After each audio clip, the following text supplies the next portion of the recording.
I'm Leslie Ellis. I'm here with Murali Nemani with Cisco's Service Provider Group to talk about this explosion of video over IP and over bonded DOCSIS channels. So let's start with Murali. Why is this happening now, this move from traditional MPEG set-tops and the thing the world has known forever to sending video over these bonded DOCSIS channels, wideband channels, whatever you want to call it? Why now? Yeah, Leslie, we're at a point where I think consumer viewing patterns and the way consumers consume content and the services that cable operators are deploying is at a transition point. We see that the classic model of broadcast-based services are actually needing to be expanded in terms of what the end services are. So a big one of the transitions that Cisco is noting is that this movement, that the catalyst of online video and delivery of content to not just the set-top boxes, but delivery of content to different devices becomes an imperative, right? So in one sense, how do you expand your current service and deliver it with services like TV Everywhere is trying to do, and how do you take that to different devices? The second is that content is always not just MPEG content in that content that is generated from the operator's model, but also content coming from different sources, whether it's online video, it's on demand, whether it's broadcast television. How do you bring those three together to enrich the consumer's experience? Because at the end of the day, the customer is gravitating towards online video sources as well as broadcast-based services. So we see that from a consumer's perspective, we see that viewing patterns changing, and thus the service profile is changing.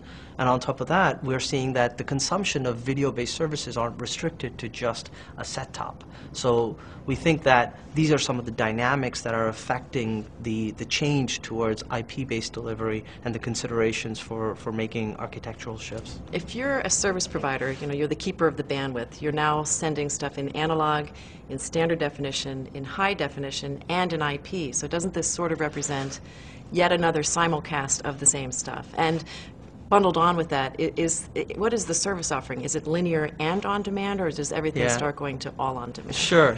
It's interesting because at this point, you've got digital services, you've got analog-based services, and you've also got IP-based services, right? And on the onset, I think you are going to see all three of them being supported. But we're also seeing that the service profile and the evolution of the service profile towards a highly personalized kind of a model, personalized services, that content that comes from a variety of different sources, not just a walled garden kind of a content model, will dictate the move towards an IP-based distribution, right? So in that sense, the emphasis on IP-based distribution becomes an increasing one. But then at the same time, you have digital-based services, which is your classic MPEG services, and that in itself, it will continue. We don't see that the MPEG world is going to go away. We think that, no, not at least immediately. In the foreseeable future, I think you're going to see that. Well, we'll see it sustain, but over time, we think that transition from MPEG to IP is inevitable, right? Because we actually we believe that the move towards a highly personalized kind of content delivery model is the future of the business.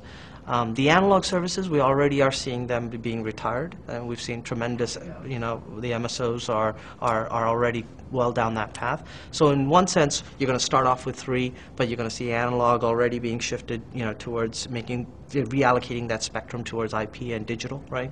And then the other is that over an expanded period of time, we'll see the MPEG model, transition towards an IP-based distribution.